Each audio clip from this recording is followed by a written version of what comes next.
Alors c'est parti, nous allons simuler une nouvelle enquête qui porte sur l'utilisation des réseaux sociaux, histoire de comprendre les modalités d'accès et d'utilisation de ces réseaux par notre population cible. Je suppose que le travail préparatoire a été réalisé, consistant notamment à identifier l'ensemble des questions à poser à la population qui intéresse notre étude. C'est en ce moment-là uniquement que nous allons nous servir du logiciel Sphinx pour confectionner notre questionnaire. La confection du questionnaire constitue la première étape d'utilisation du logiciel Sphinx.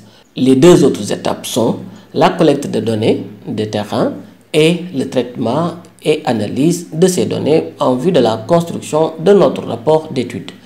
Alors, il est important de travailler avec moi, de suivre les manipulations que je vais réaliser, de faire, si vous voulez, la même enquête que moi, sachant que lorsque vous aurez maîtrisé la démarche, vous aurez la possibilité de l'appliquer à n'importe quel type de situation d'enquête, y compris dans le cadre de travaux de recherche de doctorat, de master, de rapport de stage, d'enquête pour une entreprise, pour une ONG ou même pour une collectivité territoriale. Donc les champs d'utilisation du logiciel sont extrêmement ouverts.